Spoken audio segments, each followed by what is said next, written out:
നമ്മൾ ഇരിക്കുമ്പോൾ നമ്മുടെ പാർട്ട്ണർ പോകരുത്. ഭയങ്കര ഒരു വല്ലാത്ത അവസ്ഥയാണ് അവസ്ഥ.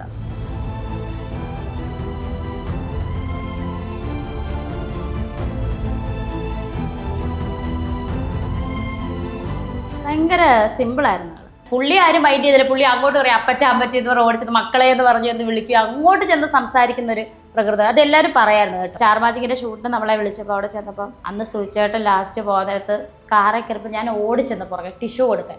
എന്തിനാണ് മക്കളെ മേക്കപ്പ് ഇവിടെ ഇരുന്നോട്ട് അഴിക്കേണ്ടെന്ന് പറഞ്ഞു. അങ്ങനെ ഇങ്ങനെ ചിന്ത വരെ അങ്ങനെ ചെയ്തില്ല. കാരണം ഷൂട്ട് കഴിഞ്ഞുള്ള പുള്ളി വൈകിട്ട് മുഖത്തുടച്ചിട്ടേ കയറത്തുള്ളൂ. അന്ന് പുള്ളി അങ്ങനെ ചെയ്തില്ല. ആ മേക്കപ്പോട് കൂടിയാണ് ആൾ അവസാനം പോയത്. ഭർത്താവില്ലാതെ പോകുന്ന ഒരാൾ ഒരുങ്ങി നടക്കുക എന്ന് പറയുന്നത് കുറച്ച് ടാബു ആയിട്ടുള്ള കാര്യമായിട്ടാണ് ആളുകൾ മനസ്സിലാക്കുന്നത്. ഈ ഒരുങ്ങാന്ന് പറഞ്ഞാൽ നമ്മൾ ഒരു പിച്ചക്കാരിയായിട്ട് പോകണം എവിടെയും പോകുമ്പോൾ. മറ്റുള്ളവർ ഓടിക്കത്തില്ല കുളിക്കാതെ നനയ്ക്കാൻ നടന്നത്. എന്റെ ഇൻസ്റ്റാഗ്രാമിലെ കമന്റ്സ് ആണ്. ഞാൻ യൂട്യൂബിലെ മറ്റ് ഫേസ്ബുക്കിലെ ഒന്നും ഞാൻ നോക്കത്തില്ല. എന്റെ ഇൻസ്റ്റാഗ്രാമിൽ ഞാൻ പോസ്റ്റ് ഇട്ടതിന്റെ അടിയിൽ വന്നിട്ടുള്ള ഒരു കമന്റ് ആണ്, സുധിച്ചേട്ടന്റെ പേര് വെച്ചിട്ട് എന്നെ വെച്ചിട്ട് വൃത്തികെട്ട ഒരു വാക്ക് വെച്ചിട്ട് അവൻ സംസാരിച്ചു. നീ ആരാണെങ്കിലും നിയമപരമായിട്ട് തന്നെ ഇതിനുള്ള ഉത്തരം നിന്നെ കൊണ്ട് ഞാൻ പറയിപ്പിക്കും. കുറച്ച് കഴിയുമ്പോൾ സോറി ചേച്ചി എന്നാൽ ഡിലീറ്റ് ആയിരിക്കുന്നത്. വൃത്തികെട്ട വാക്കുകൾ എന്ന് പറഞ്ഞാൽ മരിച്ചുപോയ സുധിച്ചേട്ടനെ എന്നെ വെച്ചിട്ട് വെറും വൃത്തികേടാണ് അവൻ പറഞ്ഞത്. ഞാൻ ഇതിനകത്തൊന്നും ഉത്തരം പറഞ്ഞു. നീ നിയമത്തിന് മുന്നിൽ വന്ന് നീ ഇതിന് ഉത്തരം പറയണമെന്ന് പറഞ്ഞു. രണ്ട് ചിന്താഗതിക്കാരാ. നീ വേണേ കെട്ട്, നീ എന്തിനാ ആവശ്യമില്ലാതെ പറയുന്നത്. ചിലവർ പറയും വേണ്ട ഇങ്ങനെ തന്നെ മതി, മോളെ അങ്ങനെയൊന്നും പറയല്ല, കെട്ടത്തിലൊന്നും പറയില്ല. ഞാനൊന്നും വേണ്ടി ഇങ്ങോട്ട് പറയാം, ഒരു ചേച്ചിയാണ്, മോളെ സ്നേഹിക്കുന്ന ചേച്ചിയാണ്, മോള് ചെറുപ്പമാണ്, നാളെ ഒറ്റപ്പെടും എന്നൊക്കെ പറഞ്ഞു. സുധിച്ചേട്ടൻ്റെ മക്കളെ കളഞ്ഞിട്ട് വേറെ കെട്ടിപ്പോയില്ലല്ലോ. ഇപ്പോഴും സുധിച്ചേട്ടൻ്റെ ഭാര്യയായിട്ട് തന്നെ മക്കളുടെ കൂടെ തന്നെയല്ലേ, അമ്മയായിട്ട് തന്നെയല്ലേ ജീവിക്കുന്നത്. പിന്നെ നീ എന്തിനാണ് വിഷമിക്കുന്നത്, നിന്റെ ഇഷ്ടം നീ ചെയ്യുക. അവൻ കൊല്ലത്ത് നിന്നാണ് പഠിക്കുന്നത്. ഫ്ലവേഴ്സാണ് അവനെ പഠിപ്പിക്കുന്നത്. അഡ്മിഷൻ എടുത്ത് കൊടുത്തത്. VFSC ആനിമേഷൻ പഠിക്കുകയാണ് കൊല്ലത്ത് അറേന കോളേജ്. അപ്പം അതുകൊണ്ടാണ് അവൻ ഇവിടെ ഇല്ലാത്തത്. അതിനും കമന്റ്സ് വരും. അവനെ അടിച്ചിറക്കി. നിയമപരമായിട്ട് അദ്ദേഹത്തിന്റെ വൈഫാണ് ഞാൻ ഇപ്പോഴും. അല്ല, അതൊക്കെ ഇങ്ങനെ എടുത്ത് പറയേണ്ടി വരുന്നു. അതെ അതെ അതെ, അത് പറയേണ്ടി വരുന്നു. കാരണം അത് പറയേണ്ട കാര്യം ഇപ്പോഴും സർട്ടിഫിക്കറ്റ്, ഇനി ഞാൻ സർട്ടിഫിക്കറ്റും കാണിക്കണം. ഞങ്ങൾ രണ്ടുപേരും അല്ല, ഞാൻ പറയാം പ്രേക്ഷകർക്ക്, ഇനി അതും ഞാൻ കാണിക്കണം. കുറെ കമന്റ് വരും, സർട്ടിഫിക്കറ്റ് അയുടെ വാവുട്ടാന്നുള്ള വിളി പോലും അതിനൊരു വേരിയേഷൻ ഉള്ള വിളിക്ക് അതുവരെ എനിക്ക് ഇപ്പോഴും അറിയാം. നമുക്ക് കാതിൽ കേൾക്കാതെ ഇതുവരെ ഓർക്കാൻ കാരണം എന്താ, അദ്ദേഹത്തെ സ്നേഹിക്കുന്നുണ്ട്. അതുകൊണ്ട് ഇപ്പോൾ സ്നേഹിക്കാത്ത ഒരാളുടെ കാര്യം നമ്മൾ ഓർക്കേണ്ട കാര്യമുണ്ട്. മലയാളിയുടെ നിഷ്കളങ്കമായ ചിരിക്ക് സമാനമായ ഒരു പേരുണ്ടായിരുന്നു കൊല്ലം സുധി. കൊല്ലം സുധിയുടെ ഭാര്യ രേണുവാണ് നമ്മോടൊപ്പം ചേരുന്നത്. നമ്മളിപ്പോൾ ഇരിക്കുന്നത് സുധി ലയത്തിലാണ്. നമസ്കാരം. നമസ്കാരം. ഈ പ്രണയം എന്ന് പറയുന്നത് നമുക്ക് ഒരാൾ കൂടെ ഉണ്ടാവുമ്പോൾ മാത്രം അനുഭവിക്കാൻ പറ്റുന്ന ഒരു കാര്യമാണെന്നാണ് നമ്മളൊക്കെ മനസ്സിലാക്കി വെച്ചിട്ടുള്ളത്. സാധാരണ ഒരു നിലപാടാണ്. അത് കഴിഞ്ഞാൽ അതിൻ്റെ അപ്പുറത്തേക്ക് കൂടി ചെയ്യുന്നത് ഇപ്പം അഭിമുഖങ്ങളിലിരുന്ന് നമ്മൾ പറയുന്നു, അല്ലെങ്കിൽ ആളുകളോട് അത് കാണിക്കുന്നു. പക്ഷെ ഇതിനെ എങ്ങനെയാ ആസ്വദിക്കുക, അല്ലെങ്കിൽ ഇതിനെ എങ്ങനെയാ ശരിക്കും പ്രാക്ടിക്കലി പോസിബിൾ ആക്കുക? അതായത് സുധിച്ചേട്ടനെ ഇപ്പോഴും പ്രണയിച്ചുകൊണ്ടിരിക്കുന്നതാണ് എന്നല്ലേ നിങ്ങൾ പറഞ്ഞത്. സത്യമാണ്. സുധിച്ചേട്ടനുള്ള പ്രണയം എന്തായാലും അവസാനിപ്പിക്കാൻ കഴിയുന്നതല്ല. അതുകൊണ്ടാണല്ലോ ഇപ്പോഴും സുധിച്ചേട്ടൻ്റെ വൈഫായിട്ട് തന്നെ ഇരിക്കുന്നത്. മരണത്തിനപ്പുറം ഒരു എന്താ പറയുക, നമ്മുടെ മാനസികമായിട്ട് ഒരുപാട് അടുത്താണ് സുധിച്ചേട്ടനുമായിട്ട്. അപ്പം സുധിച്ചേട്ടൻ മരിച്ചു പോയെന്ന് മറ്റുള്ളവർ പറയുമെങ്കിലും എനിക്കിപ്പോഴും എവിടെയൊക്കെ ഉണ്ട് എന്നുള്ള, ഈ വീട്ടിൽ വന്നാൽ തന്നെ അല്ലെങ്കിൽ ഈ വീട്ടിൽ എല്ലായിടത്തും സുധിച്ചേട്ടൻ്റെ സാന്നിധ്യം ഉള്ള പോലെയാണ് എനിക്ക് ഫീൽ ചെയ്യുന്നത്. അപ്പം ചേട്ടനുള്ള പ്രണയം അല്ലെങ്കിൽ സ്നേഹം കുറയുന്നതിന് യാതൊരുവിധ കാരണവുമില്ല. മരിച്ച് മൺമറഞ്ഞു പോയെന്ന് വിശ്വസിക്കാൻ പോലും എനിക്ക് തോന്നുന്നില്ല. ഇപ്പോഴും കൂടെ ഉണ്ട് എന്നുള്ളൊരു ഫീലിങ്സാണ് എനിക്ക്. ഈ ചോദിക്കുന്നത് ഇപ്പോൾ എത്രത്തോണ്ട് എളുപ്പമാണ് റീകളക്ട് ചെയ്യാന്നൊന്നും എനിക്കറിയില്ല. എന്നാൽ പോലും കുറേ ഇടങ്ങളിൽ അത് കേട്ടത് കൊണ്ട് പറയുക, ശരിക്കും നിങ്ങളുടെ ലവ് സ്റ്റോറി എങ്ങനെയാണ്?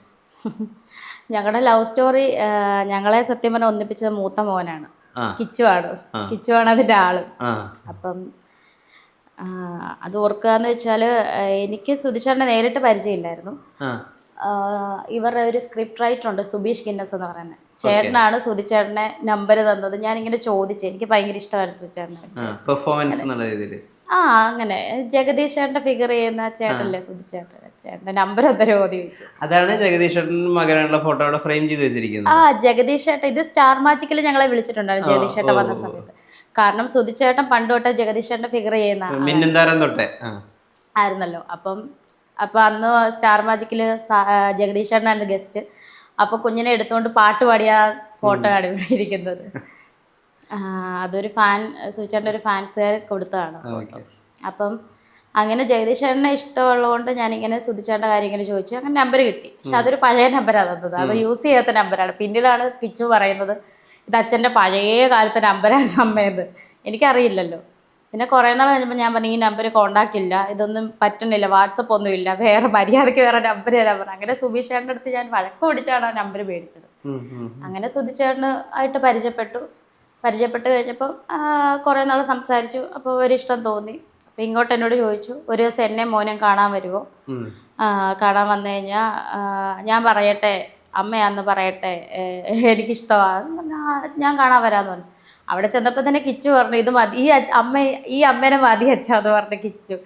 അങ്ങനെയായിരുന്നു സ്നേഹത്തിൻ്റെ ആദ്യം കാണുന്നത്. ആദ്യം അങ്ങനെയാണ് രണ്ടുപേരും ഒരുമിച്ച് കാണുന്നത് എറണാകുളത്ത്.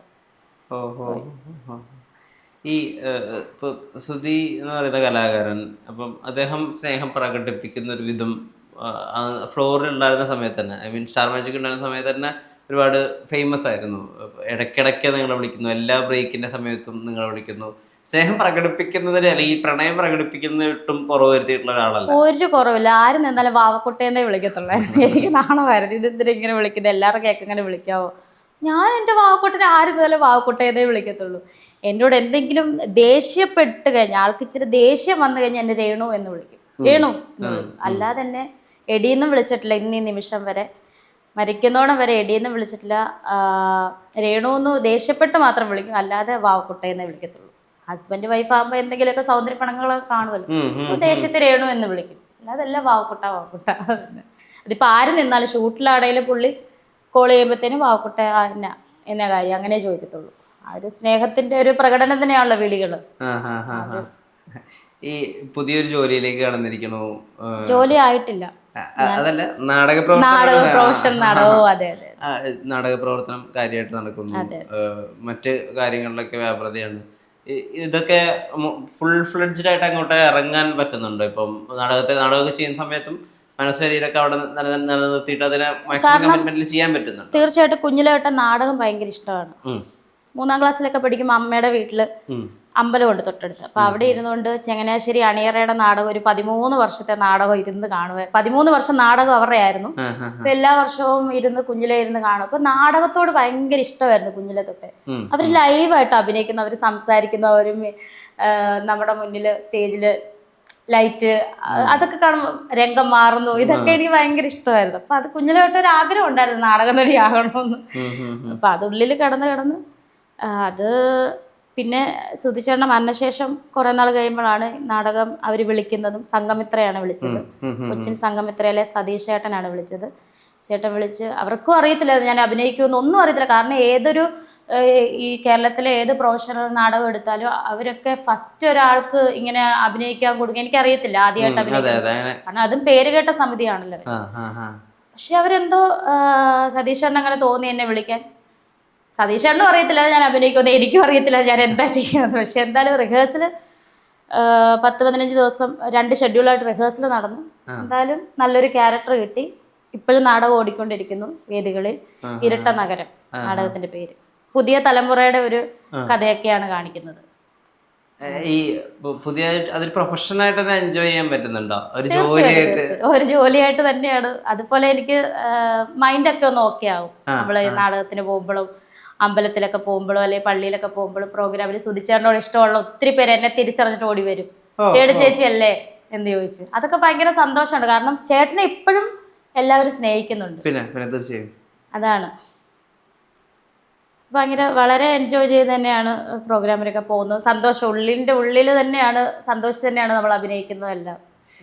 ഈ രേണു സന്തോഷിക്കുന്നത് ആളുകൾക്ക് ഇഷ്ടമല്ലേ എപ്പോഴെങ്കിലും തോന്നിയിട്ടുണ്ടോ? പിന്നെ തീർച്ചയായിട്ടും കുറച്ച് പേർക്കേ ഉള്ളൂ കേട്ടോ. കുറച്ച് പേര് ഫുള്ള് സപ്പോർട്ട്. ചേച്ചി ഇങ്ങനെ തന്നെ പോകണം, രേണു ഇങ്ങനെ തന്നെ പോകണം, രേണു കരഞ്ഞ മൂലക്ക് ഇരിക്കേണ്ടവളല്ല. പക്ഷെ ചിലവർക്ക് ഇഷ്ടപ്പെടത്തില്ല, നിന്ന് ചീത്തയായിരിക്കും. ഞാൻ ആദ്യം ഒന്നും റിപ്ലൈ കൊടുക്കത്തില്ലായിരുന്നു കമന്റ്സിന്. ഇപ്പൊ കൊടുക്കുന്നുണ്ട്, നല്ല രീതിയിൽ കൊടുക്കുന്നുണ്ട്. കാണുന്നതിന് ഞാൻ കൊടുക്കും. കാരണം ഇവരോർക്കണം ഞാനിതൊന്നും വായിക്കുന്നില്ല. അന്ന് പറഞ്ഞാൽ ഞാൻ ചീത്ത വാക്കുകളൊന്നും കൊടുക്കത്തില്ല, മാന്യം മര്യാദയ്ക്ക് തന്നെ അവർക്കുള്ള ആൻസർ കൊടുക്കും. അതുപോലെ ഇന്നലെ ഒരു കമന്റ് വന്ന് പച്ചയ്ക്ക് ചീത്ത വിളിച്ച്. അപ്പം ഞാൻ അതിൻ്റെ ഇടയിൽ മര്യാദയ്ക്ക് വരും, നീ ആരാണെങ്കിലും നിയമപരമായിട്ട് തന്നെ ഇതിനുള്ള ഉത്തരം നിന്നെ കൊണ്ട് ഞാൻ പറയിപ്പിക്കും. കുറച്ച് കഴിയുമ്പോൾ സോറി ചേച്ചി എന്നാൽ ഡിലീറ്റ് ആക്കിയത്. വൃത്തികെട്ട വാക്കുകൾ എന്ന് പറഞ്ഞാൽ മരിച്ചുപോയ സുധിച്ചേട്ടനെ എന്നെ വെച്ചിട്ട് വെറും വൃത്തികേടാണ് അവൻ പറഞ്ഞത്. ഏതവൻ ഞാൻ അന്നേരം സ്ക്രീൻഷോട്ട് എടുക്കാൻ വിട്ടു. കാരണം ഞാൻ റിപ്ലൈ കൊടുത്തു, പബ്ലിക്കായിട്ട് ഞാൻ അവന് പിൻ ചെയ്തിട്ട് റിപ്ലൈ കൊടുത്ത് നിനക്കിട്ടുള്ളത്. അതായത് എൻ്റെ ഇൻസ്റ്റാഗ്രാമിലെ കമന്റ്സ് ആണ്, ഞാൻ യൂട്യൂബിലെ മറ്റ് ഫേസ്ബുക്കിലെ ഒന്നും ഞാൻ നോക്കത്തില്ല. എൻ്റെ ഇൻസ്റ്റാഗ്രാമിൽ ഞാൻ പോസ്റ്റ് ഇട്ടതിൻ്റെ അടിയിൽ വന്നിട്ടുള്ള ഒരു കമന്റ് ആണ്, സുധിച്ചേട്ടൻ്റെ പേര് വെച്ചിട്ട് എന്നെ വെച്ചിട്ട് വൃത്തികെട്ട ഒരു വാക്ക് വെച്ചിട്ട് അവൻ സംസാരിച്ചു. ഞാൻ പറഞ്ഞു ഇതിനുള്ള വേറെ എന്തും ഞാൻ സഹിക്കും, പക്ഷെ ഇതിനുള്ള ഉത്തരം മരിച്ചുപോയ എൻ്റെ ഹസ്ബൻഡ് അല്ലെ പോട്ടെ, മരിച്ചുപോയ ഒരു മനുഷ്യനാണ് അദ്ദേഹം. അദ്ദേഹത്തെ പറ്റി ഒരു വൃത്തികെട്ട രീതിയിൽ അത് എന്നെപ്പറ്റിയും അദ്ദേഹത്തെ പറ്റിയും എഴുതിയപ്പോൾ ഒന്നും ഞാൻ ഇതിനകത്തൊന്നും ഉത്തരം പറഞ്ഞു. നീ നിയമത്തിന് മുന്നിൽ വന്ന് നീ ഇതിന് ഉത്തരം പറയണമെന്ന് പറഞ്ഞു. കുറേ കഴിഞ്ഞപ്പോൾ അവൻ്റെ മെസ്സേജ് പബ്ലിക്കായിട്ട് സോറി ചേച്ചി എന്നോട് ക്ഷമിക്കണമെന്ന് എല്ലാം ഡിലീറ്റ് ആക്കിപ്പോയി. പബ്ലിക്കായിട്ടുള്ള കമൻറ്റ് ഡിലീറ്റ് ആക്കിപ്പോയി. അങ്ങനെ ഈ സുധിച്ചേട്ടൻ്റെ മരണത്തിന് ശേഷവും കുറേ ആളുകൾ അല്ലെങ്കിൽ കുറേ വ്യക്തികൾ അവരുടേതായിട്ടുള്ള രീതിയിൽ സ്നേഹം, സുധിച്ചേട്ടനോടുള്ള സ്നേഹം അല്ലെങ്കിൽ രേണുവിനോടുള്ള സ്നേഹം എക്സ്പ്രസ് ചെയ്യാൻ വേണ്ടി നോക്കുമ്പോഴും ആളുകൾ അതിനകത്ത് കാണുന്നത് നിങ്ങളിതിനെ കച്ചവടവൽക്കരിക്കണു, നിങ്ങളിത് വിറ്റ് പണമാക്കണു, ഇത് മോണിറ്ററി ബെനിഫിറ്റ് ആക്കണു എന്നൊക്കെയാണ്. നിങ്ങൾക്ക് നിങ്ങളുടേതായിട്ടുള്ള രീതിയിൽ ഇതിനെ കാണിക്കാൻ പറ്റണു, അല്ലെങ്കിൽ നിങ്ങൾ നിങ്ങളുടേതായ രീതിയിൽ എക്സ്പ്രസ് ചെയ്യണം എന്നുള്ള ആളുകൾ മനസ്സിലാക്കണില്ലല്ലോ എന്ന് തോന്നിയിട്ട് ആ സമയത്ത് ശരിക്കും വിഷമം ഫീൽ ചെയ്തിരുന്നോ? അതിനെ കുറിച്ച് പറയുകയാണെങ്കിൽ പല ആളുകൾക്ക് പല ചിന്താഗതിയാണ് അല്ലേ. ഇപ്പം നമ്മൾ ഓരോരുത്തർ ഇപ്പം ഞാൻ ചിന്തിക്കുന്ന എന്താണെന്ന് എനിക്കല്ലേ അറിയത്തുള്ളൂ. ഞാൻ എന്താ ഇപ്പം വിഷ്ണു ചിന്തിക്കുന്ന വിഷ്ണുവിനെ അറിയത്തുള്ളൂ. ഇപ്പം നമ്മൾ രണ്ട് സംസാരിച്ചിട്ട് നമ്മുടെ ഉള്ളിൽ എന്താ നമുക്ക് രണ്ടുപേർക്കും അറിയത്തില്ല, മറ്റുള്ളവർക്കും അറിയില്ല. അപ്പൊ ഓരോ മനുഷ്യർക്കും ഓരോ ചിന്തകളും ഓരോ കാര്യങ്ങളുമാണ്. അപ്പം എന്നെ സംബന്ധിച്ച് ഇവർ ഈ പറയുന്ന പോലെ കച്ചവടവൽക്കരിക്കുകയോ ഒന്നും അല്ലായിരുന്നു ആരും. എല്ലാവരും സുധിച്ചേട്ടൻ അത്ര ഒരു സാധു മനുഷ്യനും ഒരു പാവത്താനുമായിരുന്നു, ഉള്ള കാര്യം പറയാമല്ലോ. എൻ്റെ ഹസ്ബൻഡായിട്ട് പറയല്ല, അടുത്തറിയാവുന്നവർ എല്ലാവർക്കും അറിയാമായിരുന്നു. സഹപ്രവർത്തകരാണേലും അവരവരുടെ സ്നേഹം കാണിച്ചു, അത്രയേ ഉള്ളൂ. അല്ലാതെ അതിനകത്ത് കച്ചവടമോ ഒന്നുമില്ലായിരുന്നു. ആ സ്നേഹത്തിൻ്റെ ഇവരുടെ എല്ലാവരുടെയും ഒരു കൂട്ടായ്മയും സ്നേഹത്തിൻ്റെ ഒരു ഇതുകൊണ്ടാണല്ലോ നമുക്ക് ഇത്രയും നല്ലൊരു, നമുക്കല്ല സുധിച്ചേട്ടൻ്റെ മക്കളുടെ വീട്. ഇനി നമുക്കെന്ന് പറയുമ്പോൾ ആൾക്കാർ കമന്റ് ഇവൾക്ക് വീട് കിട്ടി, എൻ്റെ പേരിലല്ല വീട്. 110 പ്രാവശ്യം ഞാൻ പറഞ്ഞെങ്കിലും അതിൻ്റെ ഇടയിൽ ഒരു കമന്റെങ്കിലും കാണും, ഇവളുടെ വീടാണ്, ഇവൾ ആ പിള്ളേരെ അടിച്ചിറക്കും. ഇതൊക്കെയാണ് പറയുന്നത്. എൻ്റെ വീടല്ല ഇത്, സുധിച്ചേട്ടൻ്റെ മക്കളുടെ വീടാണ്. കുഞ്ഞു കൊച്ചിന് ഒറ്റയ്ക്ക് പറ്റത്തില്ലല്ലോ. മൂത്ത മോൻ ഇപ്പം പഠിക്കാൻ പോയപ്പോഴാണ് അവൻ കൊല്ലത്ത്, അവധിക്ക് വരും. ക്രിസ്മസിന് വന്നായിരുന്നു. കുഞ്ഞിനെ കാണണമെന്ന് എപ്പം തോന്നിയാലും അവൻ ഓടി വരും. അമ്മ ഞാൻ ഇന്ന് വീട്ടിലോട്ട് വരുവാണെങ്കിൽ കൊച്ചിനെ കാണണം. അവൻ കൊല്ലത്ത് നിന്നാണ് പഠിക്കുന്നത്, ഫ്ലവേഴ്സാണ് അവനെ പഠിപ്പിക്കുന്നത്, അഡ്മിഷൻ എടുത്ത് കൊടുത്തത്. VFSC ആനിമേഷൻ പഠിക്കും അവൻ കൊല്ലത്ത്, അറേന കോളേജ്. അപ്പം അതുകൊണ്ടാണ് അവൻ ഇവിടെ ഇല്ലാത്തത്. അതിനും കമൻസ് വരും, അവനെ അടിച്ചിറക്കി. ഇപ്പൊ കുറച്ച് നാളായിട്ട് കുറവുണ്ടെന്ന് തോന്നുന്നു കമന്റിലൊക്കെ. അപ്പം എൻ്റെ വീടല്ല, ഇപ്പോഴും പറയാണ് ഇത് എൻ്റെ വീടല്ല, ഇത് സുധിച്ചേട്ടൻ്റെ മക്കൾക്ക് വേണ്ടിയിട്ട് കൊടുത്ത വീടാണ്. ഞാൻ അവരുടെ അമ്മയോട് ഇവിടെ താമസിക്കുന്നു, അത്രേ ഉള്ളൂ. പക്ഷെ രേണുവിൻ്റെതായിട്ടുള്ളൊരു ജീവിതം, രേണുവിൻ്റെതായിട്ടുള്ള സമ്പാദ്യം, രേണുവിൻ്റെതായിട്ടുള്ള സമയം, അതിനെപ്പറ്റിയൊക്കെ ആലോചിക്കണ്ടേ? എൻ്റെതായിട്ടുള്ള ജീവിതം എന്ന് പറഞ്ഞാൽ സുധിച്ചേട്ടനും മക്കളും നമ്മുടെ ഫാമിലി ആയിരുന്നല്ലോ നമുക്ക് ഇത്രയും നാളും. അതായിരുന്നു ലോകം. അതായിരുന്നു ലോകം. പിന്നെ അല്ലാതെ നമുക്ക് വലിയ ലോകങ്ങളൊന്നുമില്ല. ഇപ്പം സത്യം പറഞ്ഞാൽ സുധിച്ചേട്ടനുള്ള സമയത്ത്, അല്ലെങ്കിൽ സുധിച്ചേട്ടൻ ഇവിടെ ഈ ഭൂമിയിൽ ജീവനോട് ഇരുന്ന സമയത്ത് ആർക്കും ഞങ്ങളെ അറിയത്തില്ലായിരുന്നല്ലോ. ചേട്ടൻ മരിച്ചു കഴിഞ്ഞപ്പോഴാണ് എന്നെ ആർക്കെങ്കിലും അറിയുന്നത് തന്നെ. അതിനകത്ത് എന്താ പറയാ, സുധിച്ചേട്ടൻ ഉള്ള പോലെ തന്നെ എന്താ പറയാ, ഇപ്പോഴും എനിക്ക് ഉള്ള പോലെ തന്നെയാണ് ഫീൽ ചെയ്യുന്നത്. അപ്പം ഒതുങ്ങിക്കൂടാനാണ് താല്പര്യം. ഇപ്പൊ പിന്നെ മക്കളുടെ ഭാവി, മക്കളെ നോക്കി ജീവിക്കുക, അങ്ങനെയൊക്കെ ഉള്ളൊരു ഇതാ. പിന്നെ നല്ലൊരു ജോലി കിട്ടണമെന്നുണ്ട്. ജോലി കിട്ടി നല്ല ഹാപ്പി ആയിട്ട് ഇങ്ങനെ പോവുക, അത്രയുള്ള ആഗ്രഹം. നാളത്തെ പറ്റി എനിക്ക് ഇപ്പൊ ചിന്തിക്കാൻ പറ്റത്തില്ലല്ലോ നമ്മൾ. ഞാൻ കഴിഞ്ഞ ദിവസം ഒരു ഇന്റർവ്യൂവിൽ പറഞ്ഞു നാളത്തെ കാര്യം ദൈവത്തിൻ്റെ കയ്യിലല്ലേ, അപ്പൊ ഒന്നും പ്രവചിക്കാൻ പറ്റത്തില്ല. ഈ സുധിച്ചേട്ടനിൽ ഏറ്റവും ഇഷ്ടപ്പെട്ടിട്ടുണ്ടായിരുന്ന ഒരു ക്വാളിറ്റി എന്തായിരുന്നു? അല്ലെങ്കിൽ അധികം ആളുകളിൽ കാണാത്ത, എപ്പോഴും രേണു ഓർത്തിരിക്കുന്ന, സുധിച്ചേട്ടൻ ഓർക്കുമ്പോൾ ഓർമ്മ വരുന്ന ക്വാളിറ്റി എന്താ? ഭയങ്കര സിമ്പിളായിരുന്നു ആള്. ഭയങ്കര സിമ്പിൾ എന്ന് പറഞ്ഞാൽ വളരെ സിമ്പിൾ. ഇപ്പം പുള്ളിക്ക് പെട്രോൾ ഇപ്പം അടിക്കാൻ പറ്റിയില്ലെങ്കിൽ നടന്നു പോകുമായിരുന്നു കവലയ്ക്ക്. ഞങ്ങൾ അവിടെ പണ്ട് താമസിച്ചു കൊടുത്ത് കവലയ്ക്ക് നടന്നു പോയി സാധനം മേടിച്ചോണ്ട് ഇപ്പം അവിടെ നിൽക്കുന്ന പുള്ളി ആരും മൈൻഡ് ചെയ്തില്ല. പുള്ളി അങ്ങോട്ട് പറയും അപ്പച്ച അമ്മച്ചി എന്ന് പറഞ്ഞ് ഓടിച്ചിട്ട് മക്കളെ എന്ന് പറഞ്ഞു എന്ന് വിളിക്കുക, അങ്ങോട്ട് ചെന്ന് സംസാരിക്കുന്ന ഒരു പ്രകൃതി. അതെല്ലാവരും പറയായിരുന്നു കേട്ടോ. അതുപോലെ തന്നെ നല്ലൊരു അച്ഛനായിരുന്നു പിള്ളേർക്കാണേലും.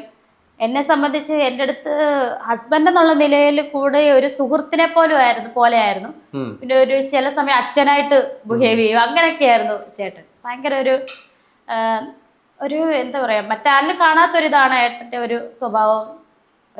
എനിക്കൊരു 5-6 വർഷത്തെ പരിചയമുള്ളൂ, ദാമ്പത്യ ബന്ധമേ ഉള്ളൂ. ഞാൻ 6 വർഷം കൂടെ. കറക്റ്റ് 6ാമത്തെ വർഷത്തെ വെഡിങ് ആനിവേഴ്സറി മെയ് 7-ാം തീയതി. അപ്പം അന്ന് ചേട്ടനും മറന്നുപോയി, ഞാനും മറന്നുപോയി ലാസ്റ്റത്തെ വെഡിങ് ആനിവേഴ്സറി. അപ്പം ഞങ്ങൾ രണ്ടുപേരും മറന്നുപോയി മെയ് 7. ചേട്ടൻ വെളുപ്പിന് ഷൂട്ടിന് പോയി, റിഹേഴ്സലിന് പോയി, കിച്ചുവായിട്ട് പോയി. കിച്ചുവായിരുന്നു വണ്ടി ഓടിക്കുന്നത്, അവനുമായിട്ട് പോയി. അപ്പം ഞാൻ കോൾ ചെയ്ത് പിന്നെ അറിഞ്ഞു 7 നമ്മുടെ വെഡിങ് ആനിവേഴ്സറി. അപ്പം ഞാൻ വിളിച്ചിട്ട് ചോദിച്ചു, സുചേട്ടാ ഇന്നത്തെ പ്രത്യേകത വല്ല ഓർമ്മയുണ്ടോ? വാവക്കുട്ട എന്ന് നമ്മുടെ വെഡിങ് ആനിവേഴ്സറിയാണ്.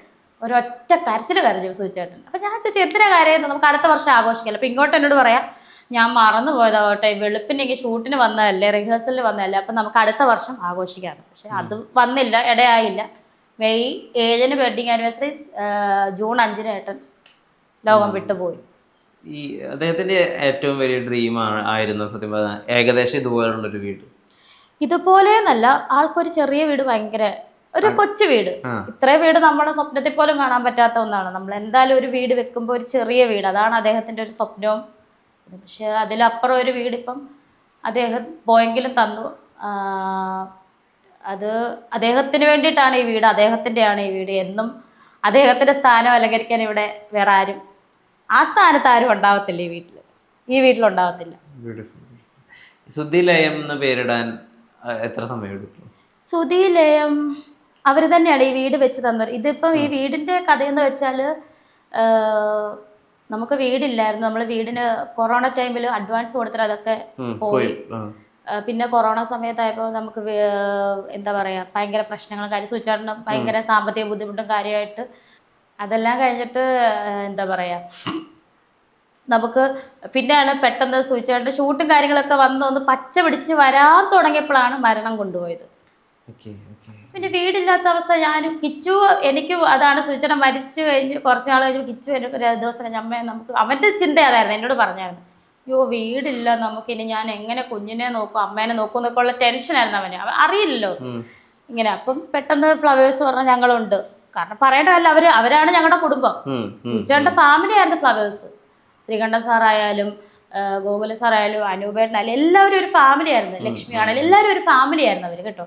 അപ്പോൾ അവരുണ്ടെന്നുള്ളൊരു കരുത്ത് നമുക്ക് തന്നപ്പം സത്യം പറഞ്ഞാൽ ഭയങ്കര ധൈര്യമായി. അപ്പോഴാണ് KHDC എന്ന് പറയുന്ന ആൾക്കാർ വന്ന് ഞങ്ങൾ വീട് കൊടുക്കാം, ഫിറോസിക്കാട് നേതൃത്വത്തിൽ.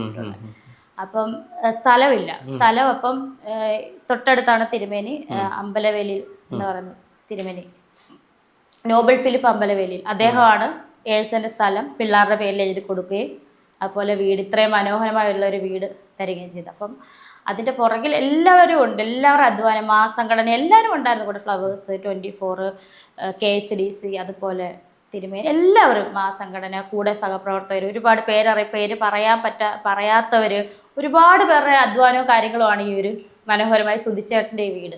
അപ്പോൾ സുധിലയം എന്നുള്ള പേര് അവർ തന്നെയാണ് നമ്മളുടെ അടുത്ത് ചോദിച്ചത്. സുധിലയം ഇട്ടോട്ടെ, നല്ല പേരല്ല. അപ്പം ഞാൻ എന്തുണ്ടായാലും ഞാൻ ഒറ്റയ്ക്ക് ഒരു അഭിപ്രായം പറയാറില്ല. മൂത്ത മോനുണ്ട്, കുഞ്ഞിനെ അറിയത്തില്ലല്ലോ, അവനറിയില്ല. മൂത്ത മോനോട് ഞാൻ ചോദിച്ചു, കിച്ചനോട് ചോദിച്ചു, കിച്ചു എങ്ങനെയാ അമ്മ നല്ല പേരല്ലേ, ഇട്ടോളം പറയാൻ. അങ്ങനെയാണ് ഈ പേരിട്ടത്. ഈ കോവിഡിന്റെ സമയത്ത് വലിയ സാമ്പത്തിക ഞെരുക്കത്തിലൂടെ കടന്നുപോയെന്ന്. അതെ അതെ അതെ. ആ സമയത്ത് പക്ഷെ ക്രിയേറ്റീവായിട്ട് അദ്ദേഹം വെബ് സീരീസുകൾ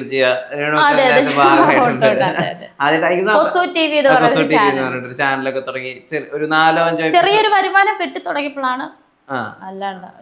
അപ്പം ഈ കോവിഡിന്റെ സമയത്ത്, ലോക്ക്ഡൌൺ സമയത്ത് കടന്നുപോയിട്ടുണ്ടായിരുന്ന സാമ്പത്തിക ഞെരുക്കങ്ങൾ ഭയങ്കര ഭീകരമായിരുന്നു എന്നൊക്കെ കേട്ടിട്ടുണ്ട്.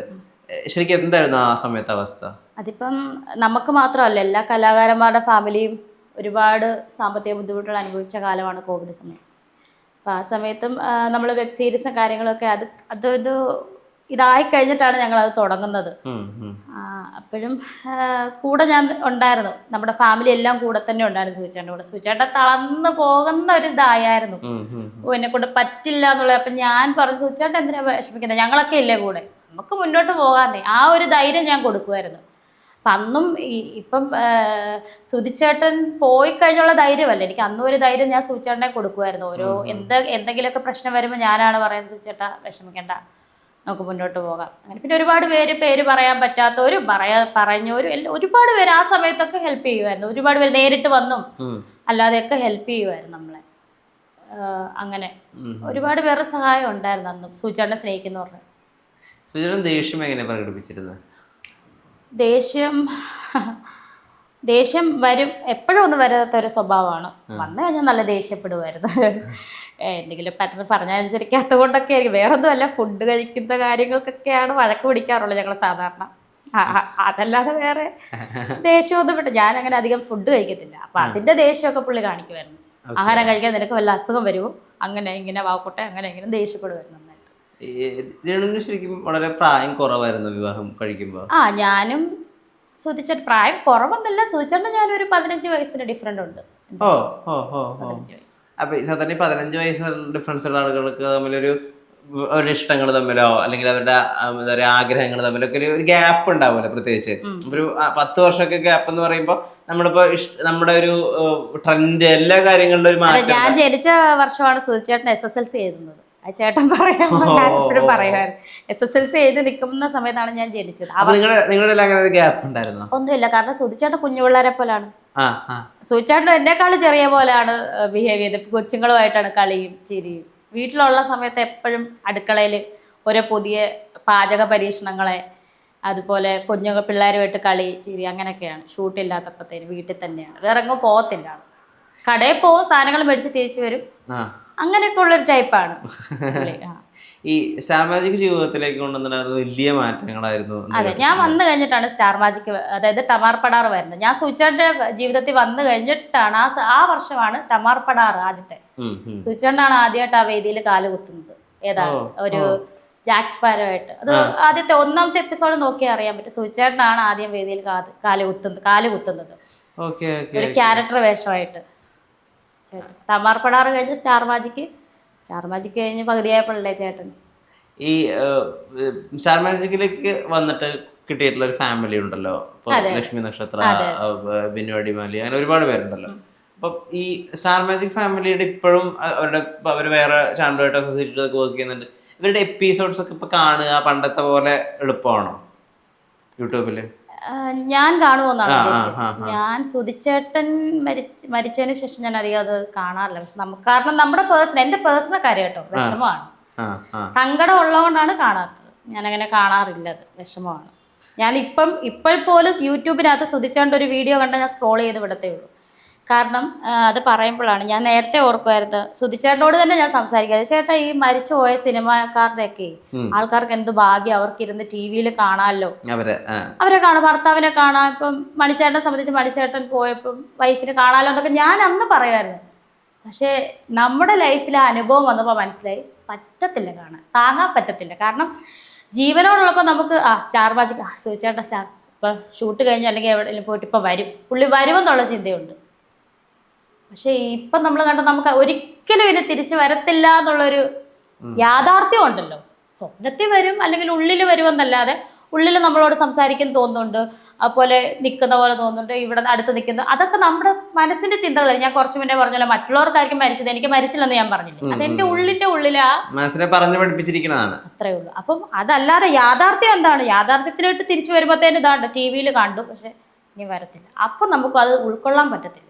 അതുകൊണ്ട് ഞാൻ ഒന്നും കാണാറില്ല സുധിച്ചേട്ടൻ. ഇവിടെ വീട്ടിൽ അഥവാ വെച്ചാൽ ഞാൻ വഴക്ക് പിടിച്ച് നിർത്തിക്കും. പപ്പ അമ്മ വല്ല സുധിച്ചേട്ടൻ്റെ ചാനൽ വെച്ചാൽ അന്നേരം നിർത്തിക്കും. എനിക്ക് പറ്റത്തില്ല കാണാൻ, ഒന്നും ഞാൻ കാണാറില്ല. ഈ ഫോട്ടോയിൽ തന്നെ മാല ഇടാൻ കാരണം എന്താണെന്നറിയാമോ? അപ്പം ആദ്യം പറഞ്ഞ മാല ഇടണ്ടെന്ന്, ചേച്ചിയുടെ ഹസ്ബൻഡ് സുധിച്ചേട്ടൻ്റെ ഭയങ്കര അളിയാന്നായിരുന്നു അവർ വിളിക്കുന്നത്. ഷൂട്ടിനൊക്കെ പോകുമ്പോഴും ചേച്ചിയുടെ ഹസ്ബൻഡിനെയാണ് കൊണ്ടുപോകുന്നത്.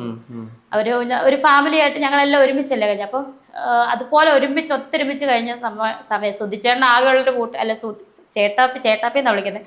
ചേട്ടാപ്പിക്ക് ആകെയുള്ളൊരു കൂട്ടുകാരെ സുധിച്ചേട്ടനാണ്. രണ്ടുപേരും അളിയാന്ന് വിളിച്ചുകൊണ്ടിരുന്നത്, മക്കളും അളിയാന്നാണ് വിളിക്കുന്നത് ചേട്ടാപ്പിനെ. അപ്പം അങ്ങനെ ആയപ്പോൾ ചേട്ടാപ്പി എന്നോട് രേണു മാല ഇടണമെന്ന് പറഞ്ഞപ്പോൾ ഞാനാണ് പറഞ്ഞത് ചേട്ടാപ്പി മാല ഇടണം. കാരണം മാല ഇട്ടില്ലെങ്കിൽ എൻ്റെ വിചാരം ഇപ്പം ഈ TV കാര്യം പറഞ്ഞ പോലെ എന്തെങ്കിലും വരും എന്നുള്ള ആ ഒരു അത് പറ്റത്തില്ല അംഗീകരിക്കാൻ. അതുകൊണ്ട് മാല ഇട്ടതാ. അതുകൊണ്ടാണ് ഞാനും കിച്ചുവിനോട് പറഞ്ഞത്, കിച്ചു ഞാനും കൂടാണ്, ഞങ്ങളെല്ലാവരും പോയാണ് മാല മേടിച്ചതും ചേട്ടനിട്ടതും. അങ്ങനെ കാരണം എന്തിനാ വെറുതെ നമ്മൾ വിഷമിക്കും. എന്നാലും ഉള്ളിൽ ജീവനോടുണ്ട്, ഉള്ളിലുണ്ട്, എൻ്റെ ഉള്ളിലുണ്ട്. പക്ഷെ അത് യാഥാർത്ഥ്യം തിരിച്ചറിയണമല്ലോ. അങ്ങനെയൊക്കെ ഉള്ളൊരു മൈൻഡ് സെറ്റാണ് എൻ്റേത്. ഏകദേശം ആർക്കും പിടികിട്ടത്തില്ല. ഈ ഒരുങ്ങി നടക്കുക എന്ന് പറയുന്നത്, ഈ ഭർത്താവില്ലാതെ പോകുന്ന ഒരാൾ ഒരുങ്ങി നടക്കുക എന്ന് പറയുന്നത് കുറച്ച് ടാബു ആയിട്ടുള്ള കാര്യമായിട്ടാണ് ആളുകൾ മനസ്സിലാക്കുന്നത്. ഈ ഒരുങ്ങാന്ന് പറഞ്ഞാൽ നമ്മൾ ഒരു പിച്ചക്കാരിയായിട്ട് പോകണം എവിടെയെങ്കിലും പോകുമ്പോൾ. മറ്റുള്ളവർ ഓടിക്കത്തില്ല കുളിക്കാതെ നനയ്ക്കാൻ നടന്ന. പറപ്പിക്കത്തില്ല നമ്മളെ. അതെ അതെ അതെ. അല്ലെ പിന്നെ വല്ല മാനസിക അസുഖമാകണം എനിക്ക്. എൻ്റെ കാര്യമായിട്ട് ഞാൻ പറഞ്ഞു, എനിക്ക് വല്ല മാനസികമായിട്ട് ഞാനിങ്ങനെ കുളിക്കാതെ നനയ്ക്കാതെ ഒരുങ്ങാതെ ഒക്കെ നടക്കണം, അതെനിക്ക് പറ്റും. അല്ല, ഞാൻ ചോദിക്കുന്നത് അതിനെതിരെ എന്തെങ്കിലും പ്രതികരിക്കണം എന്ന് വിചാരിച്ച് ചെയ്യാനാണോ, അതോ സുധിച്ചേട്ടന് ഇഷ്ടം ഞാൻ ഇങ്ങനെ ഇരിക്കുന്നതാണ്, അത് ഞാൻ അങ്ങനെ ചെയ്യാം? ആദ്യ സമയത്തൊക്കെ ഞാൻ അങ്ങനെ സുധിച്ചേട്ടൻ്റെ ഇഷ്ടം. സുധിച്ചേട്ടൻ എപ്പോഴും ഞാനൊരു പൊട്ട് തൊടാതെ പോയാൽ, സപ്പോസ് ഞാൻ ഇപ്പോഴും ഓർക്കുന്നുണ്ട്, ഒരു പൊട്ട് തൊടാതെ ഞാൻ ചിലപ്പോൾ ആ പൊട്ടൊന്നും തൊടാതൊക്കെ പുള്ളിയുടെ കൂടെ പോകുമ്പോഴത്തേനും ആ കൂട്ടായിട്ട് പൊട്ട് തൊടാതെ പോയി പൊട്ട് തൊടടി, അങ്ങനെ ഒരു സംസാരമുണ്ട് പുള്ളി. അത് കിച്ചുവിന് പറയാം, ഞങ്ങളുടെ വീട്ടുകാർക്കും അറിയാം. ചേട്ടനെ ഉറക്കെ പറഞ്ഞത് അവളോട് പറ പൊട്ടിടും, അവൾ എന്തുവാ പൊട്ടൊന്നും തൊടാതെ അതൊക്കെയായിട്ട് വരുന്നത്. അപ്പൊ ആദ്യത്തെ ഒക്കെ സമയത്ത്. പക്ഷെ ഇപ്പൊ ഇല്ലേ, ഇപ്പൊ ഈ നെഗറ്റീവ് കമന്റ് കിട്ടിയോണ്ടാണ് ഞാൻ ഇങ്ങനെ ഒരുങ്ങി തന്നെ നടക്കുന്നത്. പിന്നെ അത് നമുക്ക് ഒരുങ്ങാതിരിക്കാൻ പറ്റില്ല, നമ്മളൊരു പ്രൊഫഷണൽ ആർട്ടിസ്റ്റും കൂടെ അല്ലേ, നമുക്ക് ഒരുങ്ങണം. ഒരുങ്ങേണ്ട സ്ഥാനത്ത് ഒരുങ്ങിയേ പറ്റത്തുള്ളൂ. അതിനിപ്പോ കുളിക്കാതെ നനയ്ക്കാതെയൊക്കെ പോകേണ്ട കാര്യമുണ്ടോ? അത് ഇപ്പൊ വെള്ള സാരി ഇടുന്നത് അതൊക്കെ പഴയ കാലമല്ലേ. അല്ലെ പിന്നെ സതി അനുഷ്ഠിക്കണമെന്നും ഇവര് പറയാൻ തന്നെ പറയുന്നവരും ഉണ്ട് കേട്ടോ, സതി അനുഷ്ഠിക്കണമെന്ന്. ഇനി അതിന്റെ കൂടെ ഒരു കുറവ് കൂടെ ഉള്ളൂ. അതാണിപ്പോൾ എന്നാ ചെയ്യാൻ. നമ്മുടെ എന്താ പറയാ, നമ്മളുടെ ലൈഫിൽ ആരുടെ ലൈഫിൽ സംഭവിക്കാന്നായത് ഇല്ലേ? പക്ഷെ ആർക്കും ഇത് സംഭവിക്കരുതേ എന്നാണ് എൻ്റെ പ്രാർത്ഥന. കാരണം ഞാൻ അനുഭവിച്ചത് സത്യമാണ്. അനുഭവിച്ച സത്യം കൊണ്ട് പറയാണ്, നമ്മൾ ഇരിക്കുമ്പോൾ നമ്മുടെ പാർട്ട്ണറെ പോകരുത്. അത് വളരെ എന്താ പറയുക, ഭയങ്കര ഒരു വല്ലാത്ത അവസ്ഥയാണ്. അവസ്ഥ അതിലൂടെ കടന്നു പോയവർക്ക് മാത്രം ഞാൻ പറയുന്നത് മനസ്സിലാവും, അല്ലാത്തവർക്ക് മനസ്സിലാവത്തില്ല. ഈ ഇനി നിനക്കൊരു ജീവിതം വേണ്ടേ, നീ ഒരു വിവാഹം കഴിക്കട്ടെ എന്നൊക്കെ ഉപദേശിക്കുന്നവരുടെ അടുത്ത് എളുപ്പം പറഞ്ഞ് മനസ്സിലാക്കാൻ പറ്റുന്നുണ്ടോ? ഇല്ല, ഞാൻ അദ്ദേഹവുമായിട്ട് എൻ്റെ ജീവിതം അവസാനം വരെ വലിയ പ്രണയത്തിലാണ് എന്ന് അങ്ങനെ പറഞ്ഞ് മനസ്സിലാക്കാൻ എളുപ്പം പറ്റുന്നുണ്ടോ? ഇതിനെപ്പറ്റി പറയുമ്പോൾ തന്നെ രണ്ട് ചിന്താഗതിക്കാരാണ്. നീ വേണേ കെട്ട്, നീ എന്തിനാ ആവശ്യമില്ലാതെ പറയുന്നത്. ചിലവർ പറയും വേണ്ട ഇങ്ങനെ തന്നെ മതി. പക്ഷെ കൂടുതലും പേര് ഇപ്പം കഴിഞ്ഞ ദിവസം ഒരു ഇൻസ്റ്റാഗ്രാമിലെ മെസ്സേജാണ് പേഴ്സണൽ PM വന്നിട്ട്, മോളെ അങ്ങനെയൊന്നും പറയല്ലേ, കെട്ടത്തിലൊന്നും പറയില്ല. ഞാനൊന്നും മിണ്ടിയില്ല, ഇങ്ങോട്ട് പറയാം, ഒരു ചേച്ചിയാണ്, മോളെ സ്നേഹിക്കുന്ന ചേച്ചിയാണ്, മോള് ചെറുപ്പമാണ്, നാളെ ഒറ്റപ്പെടും എന്നൊക്കെ പറഞ്ഞു. അപ്പോൾ ഞാനൊന്നും മിണ്ടില്ല, ഞാൻ സ്മൈല്, ചിരിക്കുന്ന സ്മൈല്, അത്രയേ ഉള്ളൂ. അല്ലാതെ നമുക്ക് അതിനകത്തൊന്നും പ്രതികരണം. കാരണം ഞാനത് എല്ലായിടത്തും പറയുന്നില്ല, നാളത്തെ കാര്യം ദൈവത്തിൻ്റെ കയ്യിലും. പക്ഷെ ഈ നിമിഷം വരെ എനിക്ക് വേറൊരു ജീവിതം വേണമെന്ന് ഞാൻ തീരുമാനിച്ചിട്ടുമില്ല, ആഗ്രഹവും ഇല്ല ഇന്ന് വരെ. നിങ്ങൾക്ക് രണ്ടുപേർക്കും ഒരു മകൻ ജനിക്കുക അല്ലെങ്കിൽ ആ ഒരു മൊമെന്റ് ഉണ്ടായിരുന്നല്ലോ, ആ സമയത്ത് സുധിച്ചേട്ടൻ എത്രമാത്രം സന്തോഷവാനായിരുന്നു? ഭയങ്കര ഹാപ്പി ആയിരുന്നു. കാരണം 14 വർഷം കൂടി ഉണ്ടാകുന്ന കുഞ്ഞല്ലേ. അപ്പം അതില് സുധിച്ചേട്ടനെക്കാളും എനിക്ക് കൂടുതൽ ഹാപ്പി ആയിട്ട് കിച്ചുവിലാണ്. അവന്റെ അനിയൻ തന്നെയായിരുന്നു അവൻ അന്നും പറഞ്ഞുകൊണ്ടിരുന്നത്. ഞങ്ങള് അവൻ അനിയൻ എന്നാ പറയുന്നത്. എനിക്ക് അനിയനെ മതി എന്നായിരുന്നു മുമ്പ്. അവൻ അന്ന് കുഞ്ഞാണ്, 6ാം ക്ലാസ്സിൽ 7ാം ക്ലാസ്സിൽ പഠിക്കുന്ന ഏജാണ്. അനിയനെ മതി എന്നായിരുന്നു പറഞ്ഞുകൊണ്ടിരുന്നത്. അവൻ അങ്ങനെയാണ് അന്നും പറയുന്നത്. ഈ ഇപ്പോൾ അദ്ദേഹം ഏറ്റവും അധികം നന്നായി ഇമിറ്റേറ്റ് ചെയ്തിരുന്ന ഒരു താരമായിരുന്നു ജഗദീഷ് ചേട്ടൻ. അതുപോലെ എല്ലാ ഫിഗറുകളും അദ്ദേഹത്തിന് അടുപ്പത്തിൽ അപ്പൊ അദ്ദേഹത്തിൻ്റെതായിട്ടുള്ള ഒരു മികച്ച പ്രകടനം അല്ലെങ്കിൽ അദ്ദേഹത്തിൻ്റെതായിട്ടുള്ള ഫൈൻ പെർഫോമൻസ് ഒക്കെ ആയിട്ട് എപ്പോഴും രേണു അങ്ങോട്ട് പറഞ്ഞിട്ടുള്ള എന്തെങ്കിലും ഉണ്ടോ? അത് ഞാൻ സ്റ്റേജുകളിലൊക്കെ നേരിട്ട് കണ്ടത് എനിക്ക് ഇഷ്ടമായിരുന്നു. ജഗദീഷ് ചേട്ടൻ കാണിക്ക് തന്നെയാണ് കേട്ടോ ഇഷ്ടം. കൊക്കും പൂഞ്ചിറകും എന്ന് പറഞ്ഞ പാട്ടൊക്കെ ഇട്ടിട്ട് ആള് തിരിഞ്ഞിങ്ങനെ വന്നിട്ട് തിരിച്ചു വരുമ്പോൾ ജഗദീഷ് ചേട്ടനാവും പെട്ടെന്ന്. എന്നിട്ടിങ്ങനെ നടത്തവും അത് ഇങ്ങനെ നോക്കിയിരുന്നു പോകും. ഞാൻ തന്നെ അതിശയിച്ചിരുന്നു പോകും. അതുപോലെ കുരുവിപ്പാപ്പ എന്ന് പറയുന്ന സിനിമ ഇറങ്ങി മരിച്ചു കഴിഞ്ഞു, മരണശേഷം ഇറങ്ങി. അസാധ്യ പെർഫോമൻസ് ആയിരുന്നു ആള് എന്താ പറയാ, അത് കണ്ണ് നിറയാതെ കാണാൻ പറ്റത്തില്ല. കാരണം ആളില്ലല്ലോ. അത് ഭയങ്കര പക്ക നല്ല രീതിയിലായിരുന്നു ആള് ചെയ്തത്. ആ സിനിമ സെൻറ്റി ക്യാരക്ടറും ഉണ്ടായിരുന്നു, ഭയങ്കരമായിരുന്നു കേട്ടോ ആ സിനിമ. പക്ഷേ നിർഭാഗ്യവശാൽ ആളില്ലാതായി കഴിഞ്ഞപ്പോഴാണ് അത് ഇറങ്ങിയത്. അപ്പം സിനിമാ മോഹങ്ങളൊക്കെ ഉണ്ടോ? എനിക്ക് സിനിമാ മോഹങ്ങളായിട്ടില്ല, നമ്മൾ ഇങ്ങോട്ട് വിളിച്ചാൽ നമ്മൾ ചെയ്യും, അത്രേ ഉള്ളൂ. അല്ലാതെ മോഹങ്ങളോ അങ്ങനെ അഭിനയിക്കണമെന്നുള്ള ആ മോഹം നാടകത്തിലുണ്ടല്ലോ. അപ്പം അഭിനയത്തിനോട് ഭയങ്കര ഇഷ്ടമാണ്. സിനിമ വിളിച്ചാൽ നമ്മൾ ചെയ്യും. ഒരു സിനിമയുടെ ടൈറ്റിൽ ഷൂട്ട് നമ്മൾ ചെയ്തായിരുന്നു. അത് കൊല്ലം മണികെട്ടമ്പലത്തിലായിരുന്നു അതിൻ്റെ ഷൂട്ട്. പ്രശാന്ത് വൻമന എന്ന് പറഞ്ഞ ചേട്ടനാണ് അതിൻ്റെ ഡയറക്ടർ. അവരാണ് നേത്ര കാസ്റ്റ് എന്ന് പറയുന്നത്, അവരാണ് വിളിച്ചത്. ഒരു ചെറിയ സിനിമയാണ്. അതിന്റെ ടൈറ്റിൽ ഷൂട്ട് അവിടെ ഒരു ഉത്സവം ഉണ്ടായിരുന്നു മണികെട്ടമ്പലത്തിൽ. അന്ന് ഒരു 5-8 മാസം പുറകിലോട്ടാണ് ഷൂട്ട് ചെയ്ത് വെച്ചത്. ബാക്കി അവര് ഷൂട്ട് നടക്കും വിളിക്കാമെന്ന് പറഞ്ഞു. അതിപ്പോ കുറച്ച് നാളായിട്ട് ഡ്രോപ്പ് ആയിട്ടിരിക്കുകയാണ്. ഈ ഇന്റർവ്യൂകൾക്ക് കണ്ടതിന് ശേഷം ഈ സാധാരണ ആളുകളിലേക്കും കൂടി രേണു എത്തിയിട്ടുണ്ടല്ലോ. ഇപ്പോൾ സുധിയുടെ വൈഫ് എന്നുള്ള ഇതിന്റെ അപ്പുറത്തേക്ക് നമ്മൾ സാധാരണക്കാര് കാരണം സുധിച്ചേട്ടൻ അങ്ങനെയാണ് നമ്മളെ പഠിപ്പിച്ചത്. ചേട്ടൻ സാധാരണക്കാരനായിരുന്നു. ഞാനൊന്നുമല്ല, ഞാൻ ഇപ്പോഴും പറയുന്നത് ഞാൻ സാധാരണക്കാരി ഒരാളാണ് സുധിച്ചേട്ടൻ്റെ വൈഫ്. ഇപ്പോഴും ഞാൻ അങ്ങനെ പറയത്തുള്ളൂ എപ്പോഴും. ഈ ആളുകൾ നേരിട്ട് കണ്ട് തിരിച്ചറിയുമ്പോൾ ഇപ്പൊ നേരത്തെ പറഞ്ഞല്ലോ അത് നേരിട്ട് കണ്ട് തിരിച്ചറിയുമ്പോൾ ആദ്യം പറയുന്നേ ഇത് തന്നെയാണോ ആ കുട്ടി, കാരണം അതില് ടി വിയിൽ കാണുന്ന പോലല്ല, കുറച്ച് കുഞ്ഞതാണെന്നൊക്കെ പറയാറുണ്ട്. ഒത്തിരി പേരും അത് പറയാം. ഇച്ചിരിയേ ഉള്ളല്ലോ, ചുമ്മാ അല്ല സുധിച്ചേട്ടൻ വാവക്കട്ടെ എന്ന് പറഞ്ഞ് നടക്കുന്നല്ലേ, ആള് അതിൽ കാണുന്നതിനേക്കാളും ഏജ് കുറവാ അങ്ങനെയൊക്കെ പറയാറുണ്ട് കേട്ടോ. ഇനിയിപ്പോൾ ഇതിൻ്റെ അടി വന്ന് വരും പിന്നെ ചുമ്മാ അമ്മച്ചി ഇതൊക്കെ പറഞ്ഞ് കമന്റ് വരുമായിരിക്കും. പക്ഷെ എനിക്കറിയില്ല, നേരിട്ട് കാണുന്നവർ പറയുന്നതാണ് ആള് കുഞ്ഞതാണ് എന്നൊക്കെ പറയാറുണ്ട്. ഈ കമന്റുകൾക്ക് മറുപടി കൊടുക്കണം അല്ലെങ്കിൽ ഈയിടെയല്ല തുടങ്ങി അത് അതിനുള്ള ആർജവം എങ്ങനെയാണ് എനിക്ക് അറിയത്തില്ല, കൊടുക്കണോ എന്നൊക്കെ തീരുമാനിച്ചു. ചുമ്മാ ഇങ്ങനെ നോട്ടിഫിക്കേഷൻ ഓൺ ആക്കിയുള്ള കമന്റ്സ് വരുന്നത്. ഞാൻ 2 ഡാൻസ് ചെയ്തിട്ടായിരുന്നു. അത് കുഞ്ഞിലോട്ട് ഡാൻസ് ഒക്കെ കളിക്കുന്നതായിരുന്നു. സുധിച്ചേട്ടനുള്ള സമയത്ത് സ്റ്റാർ മാജിക് വേദിയിൽ ചേട്ടന്റെയും കുഞ്ഞിന്റെ എല്ലാവരുടെ മുന്നിൽ ഡാൻസ് കളിച്ചു. എല്ലാവരുടെ മുന്നിൽ ഞാനൊരു ഡാൻസ് കളിച്ചിട്ടുണ്ടായിരുന്നു 4 വർഷം മുമ്പ്. 4-5 വർഷം. അപ്പൊ ഞാൻ അങ്ങനെ നേരത്തെ ടിക്ടോക്ക് ചെയ്യാറുണ്ട്, ഇൻസ്റ്റാഗ്രാമില് ചെയ്യാറുണ്ട്. സുധിച്ചേട്ടനാണ് ഇതെല്ലാം നിർബന്ധിക്കുന്നത്, ചെയ്യുക. പിന്നെ ഭയങ്കര താല്പര്യം. അതുകൊണ്ടാണ് ഞാൻ ഇപ്പോഴും. പക്ഷെ ഇത് ചിലവർക്ക് ഇത് അറിയത്തില്ല. ഇവരിപ്പോഴാണ് എന്നെ കാണാൻ തുടങ്ങിയത്. അവൾ ഇപ്പൊ സുധിച്ചേട്ടൻ മരിച്ചു കഴിഞ്ഞാണോ അവൾ അങ്ങനെ ചെയ്യുന്നത്, എനിക്ക് ദേഷ്യം വരാതിരിക്കും. ഞാൻ കൊടുക്കും കമന്റിന്റെ റിപ്ലൈ. സ്നേഹമുള്ളവരടുത്ത് സ്നേഹത്തിൽ തന്നെ ഞാൻ പെരുമാറും. തിരിച്ചിങ്ങനെ പറയുന്നവരടുത്ത് ചിലർ പറയാം അതൊന്നും മൈൻഡ് ചെയ്യേണ്ടത്. തിരിച്ച് ഞാൻ പറയാൻ തുടങ്ങി കുറച്ച് ദിവസമായിട്ട്. കാരണം നമ്മൾ കാണുന്നുണ്ട്, നമുക്ക് അതിനുള്ള മറുപടി കൊടുക്കാൻ അറിയാമെന്ന് ഇവരോട് അറിയിക്കണം. അതല്ലേ ഇന്നലെ ഒരുത്തൻ ഡിലീറ്റ് ആക്കിയത് കമന്റ്. വെറും വൃത്തികേട് അയച്ചിട്ട് ഞാൻ അന്നേരം കണ്ടിട്ട് ചോദിച്ചു, ഞാൻ തിരിച്ചത് പറഞ്ഞു. തിരിച്ച് നമ്മൾ വൃത്തിയോട് പറയേണ്ട കാര്യമില്ല, കാരണം നമുക്ക് നമ്മുടെ സംസ്കാരം അതല്ല. നമ്മൾ അങ്ങനെ ചെയ്യത്തില്ല.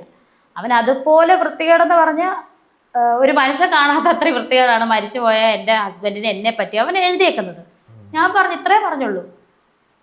ഇതിനുള്ള മറുപടി നീ നിയമത്തിന് മുന്നിൽ വന്ന് തന്നേ പറ്റത്തുള്ളൂ, നമുക്ക് അവിടെ വെച്ച് കാണാം. ഇത്രേ പറഞ്ഞുള്ളൂ. 5 മിനിറ്റ് അവൻ സോറി ചേച്ചി എന്ന് പറഞ്ഞ് ഡിലീറ്റ് ആക്കിയവൻ. ആ കമന്റ് ഫുള്ളും ഡിലീറ്റ് ആക്കി. അങ്ങനെ ഒരാളെ ഇല്ല അതിനകത്ത്, കമന്റും ഇല്ല.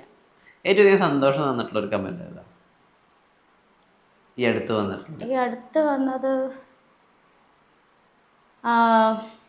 എന്താ പറയാ, നിങ്ങളുടെ സന്തോഷം നിങ്ങൾ ചെയ്യുക. കാരണം നിങ്ങൾക്ക് സൂചിച്ചേട്ടൻ മരിച്ചിട്ടില്ലെന്നല്ലേ പറയുന്നത്.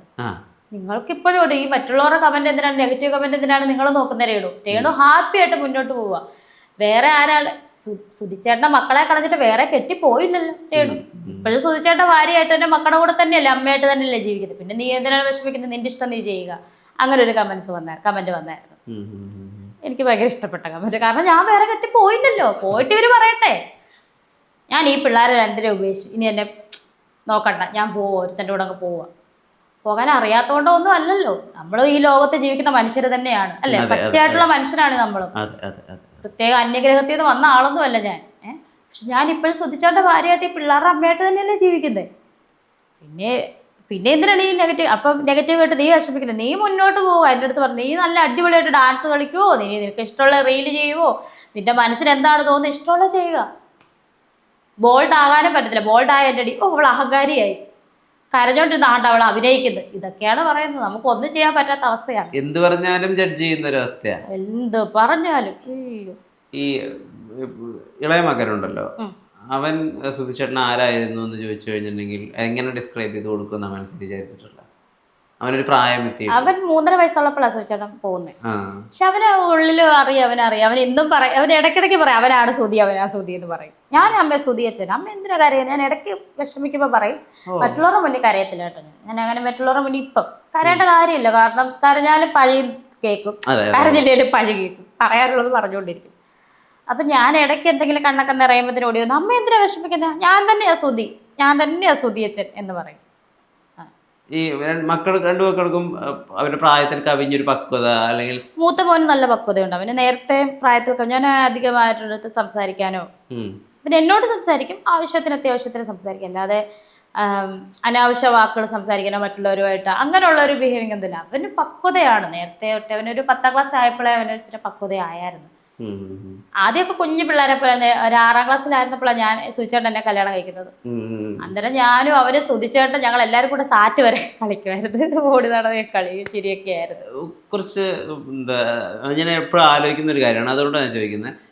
ഓൾറെഡി ഒരു കുട്ടിയുള്ള കുറച്ച് ഏജ്ഡ് ആയിട്ടുള്ള ഏജ് ഡിഫറൻസ് ഉള്ള ഒരാൾ കല്യാണം കഴിക്കുന്ന സമയത്ത് ഈ ചുറ്റുമുള്ള ആളുകൾ എതിർപ്പുകളുമായിട്ട് വരിക ഉപദേശങ്ങളായിട്ട് വരിക ഒന്നും ചെയ്തില്ല. ഒരു 7-8 മാസം ഞാൻ അറിയിക്കാതെ പ്രണയിച്ചോണ്ടിരുന്നത്, വീട്ടിൽ പോലും അറിഞ്ഞിട്ടില്ല. അന്നേരം സുചേട്ടൻ്റെ കുറച്ച് സുഹൃത്തുക്കളും കിച്ചും ഉണ്ടായിരുന്നു. അന്ന് അവരുടെ എല്ലാ സാന്നിധ്യത്തിൽ ശ്വാസം എന്ന് പറയുന്ന എറണാകുളത്ത് അവിടെ വെച്ച് താലി കെട്ടിയായിരുന്നു. കിച്ചുവാണ് താലി മേടിക്കാൻ കൂടെ വന്നതും എല്ലാ കാര്യം അവനായിരുന്നു. അന്നും വീട്ടുകാരറിഞ്ഞില്ല, ഇവരെ അറിയിക്കാതില്ല. 8-9 മാസം കഴിയുമ്പോഴാണ് വീട്ടിൽ പിടിക്കുന്ന താലി. ചേച്ചിയാ പറഞ്ഞു ഇതെന്തുവാ, ഒന്നുമില്ല ഇതെന്തുവാന്ന് പറയാൻ പറഞ്ഞു. അങ്ങനെ പിന്നെ കാര്യം പറഞ്ഞു. സുചേട്ടൻ്റെ വീട്ടിൽ എന്നിട്ട് ആ സമയത്ത് അമേരിക്കയിൽ ഒരു പ്രോഗ്രാം ദിലീപേട്ടൻ്റെ ഒക്കെ കൂടെ ഒരു ഷോയ്ക്ക് പോയായിരുന്നു. അത് കഴിഞ്ഞ് വീട്ടിൽ വന്നപ്പോഴാണ് സുചേട്ടൻ്റെ വീട്ടിലും അറിയിക്കുന്നത്. അതിന് മുന്നേ ഇങ്ങനെ സൂചിപ്പിച്ചായിരുന്നു അവരുടെ വീട്ടിൽ അമ്മയോടും ചേട്ടത്തിയോടും ഒക്കെ. അപ്പൊ എന്റെ പേര് സൂചിച്ചിട്ട് സിസ്റ്റർ എന്നറിയണോ, സിസ്റ്റർ ആ സിസ്റ്റർ വിളിക്കുമ്പോ എപ്പോഴും സുതി എന്തിനാ ദൂരെ മാറുന്നത് സംസാരിക്കുന്നതൊക്കെ ചോദിക്കും. കിച്ചുവിനറിയാം, കിച്ചു പറഞ്ഞിട്ടില്ലായിരുന്നു. കിച്ചുവായിരുന്നു ഞങ്ങൾക്ക് കൂട്ട് നിന്ന് ഒരു 8-9 മാസം. അത് കഴിഞ്ഞാണ് വീട്ടിൽ പിടിച്ചതും. പിന്നെ ഇവിടെ എൻ്റെ വീട്ടുകാർ ഇവിടെ ഇങ്ങോട്ട് വിളിച്ച് രണ്ടുപേരെ ഇവിടെ വന്നു കഴിഞ്ഞപ്പം അവരുടെ സ്വഭാവം കാര്യങ്ങൾ എന്നെക്കാളും ഇഷ്ടമായി അവരോട്, കിച്ചുവിനോടും സുചേട്ടനോടും എൻ്റെ വീട്ടുകാർക്ക്. അങ്ങനെ അങ്ങ് സ്വീകരിച്ച് പിന്നെ കുറച്ച് നാൾ കഴിഞ്ഞിട്ടാണ് രജിസ്റ്റർ മാരേജ് ചെയ്തത്. നിയമപരമായിട്ട് രജിസ്റ്റർ ചെയ്തു ഞങ്ങൾ. നിയമപരമായിട്ട് അദ്ദേഹത്തിന്റെ വൈഫാണ് ഞാൻ ഇപ്പോഴും. അല്ല അതൊക്കെ ഇങ്ങനെ എടുത്ത് പറയേണ്ടി വരുന്നു. അതെ അതെ അതെ, അത് പറയേണ്ടി വരുന്നു. കാരണം അത് പറയേണ്ട കാര്യം ഇപ്പോഴും സർട്ടിഫിക്കറ്റ്, ഇനി ഞാൻ സർട്ടിഫിക്കറ്റും കാണിക്കണം. ഞങ്ങൾ രണ്ടും രജിസ്റ്റർ അല്ല, ഞാൻ പറയാം പ്രേക്ഷകർക്ക്, ഇനി അതും ഞാൻ കാണിക്കണം. കുറെ കമന്റ് വരും, സർട്ടിഫിക്കറ്റ് അതും കാണിക്കും. ആ ഒരൊറ്റ പിടിയല്ലേ ഈ എൻ്റെ കയ്യിലുള്ളത്. പിന്നെ മക്കളുടെ അമ്മയും ചേട്ടൻ്റെ വൈഫ് ഞാൻ, അതായത് നിയമപരമായിട്ടുള്ള വൈഫാണ് ഞാൻ. എനിക്ക് പറഞ്ഞാൽ എനിക്ക് പറ്റത്തില്ല, കാരണം പറഞ്ഞേ പറ്റത്തുള്ളൂ. അതിപ്പോൾ അമ്മാതിരി കമന്റ് അല്ലേ വരുന്നത് മുഴുവനും. രജിസ്റ്റർ മാരേജ് ചെയ്തു സ്പെഷ്യൽ ആക്ട് പ്രകാരം. ഈ അദ്ദേഹത്തിന് ഈ സ്റ്റേജ് പ്രോഗ്രാംസ് അല്ലെങ്കിൽ അദ്ദേഹം ഈ കോമഡി ചെയ്യാന്നൊക്കെ പറയുമ്പോൾ നമുക്കാണ് അത് കാണുമ്പോൾ ഫൺ. അത് വളരെയധികം സ്ട്രെസ്സിലൂടെയും പല പ്രശ്നങ്ങളിലൂടെയും കടന്നു പോയിട്ടാണ് അദ്ദേഹം ചെയ്യുന്നത്. അത് അദ്ദേഹം മാനേജ് ചെയ്തിട്ടാണ് എന്തെങ്കിലും സന്ദർഭങ്ങൾ ഓർമ്മയുണ്ടോ? പിന്നെ ഒരുപാട് വിഷമങ്ങൾ അഭിമുഖീകരിക്കുമ്പോഴും പുള്ളി ഷൂട്ടിലാണെങ്കിലും സ്റ്റേജിൽ കയറിയാലും പുള്ളി അത് ഉള്ളിൽ മറന്നിട്ടാണ് പുള്ളി ചെയ്യുന്നത്. ചില സമയം എനിക്കും അങ്ങ് വിഷമം എന്തെങ്കിലുമൊക്കെ പറയുമ്പോൾ എനിക്ക് ഇനി ഞാൻ നിന്നോടും പറയത്തില്ല വാവക്കൂട്ടെ, നീ എന്തിനാ വിഷമിക്കുന്നത്, ഞാൻ എൻ്റെ ഉള്ളിൽ തന്നെ അങ്ങ് കൊണ്ടു നടന്നോളാം. എന്തെങ്കിലുമൊക്കെ കൂടുതലും സാമ്പത്തിക പ്രശ്നമൊക്കെ ആയിരുന്നു അധികവും. ഒരുപാട് ടെൻഷൻ, മാനസിക പ്രശ്നങ്ങൾ. ആ കൊറോണ വന്നതോട് കൂടിയാണ് പുള്ളി ആകെപ്പാടെ ഒരു ഡൗൺ ആയത്. അപ്പോഴും നമ്മൾ കൂടുതലുണ്ടെങ്കിലും ആൾക്ക് ഒരു വിഷമമായിരുന്നു. വീട് വെക്കണം, വീടില്ല എന്നുള്ള ചിന്ത. ഞാൻ നമുക്ക് വെക്കാട്ടെ, ഇനി സമയമുണ്ടല്ലോ എന്നുള്ള അങ്ങനെ പിള്ളേരെ പഠിപ്പിക്കണം. വീട് വേണമെന്ന് എപ്പോഴും പറയാം. മരിക്കുന്നതിന് കുറച്ച് ദിവസം മുന്നേ അങ്ങനെ ഒരു സംഭവം പുള്ളി ടോക്ക് ചെയ്തായിരുന്നു. 6 മാസം മുന്നേ വീട് വെക്കും, 6 മാസം മുന്നേ 6 മാസം കഴിഞ്ഞ് ഞാൻ വീട് വെക്കും, 6 മാസത്തിനുള്ളിൽ ഞാൻ വീട് വെക്കുന്നു.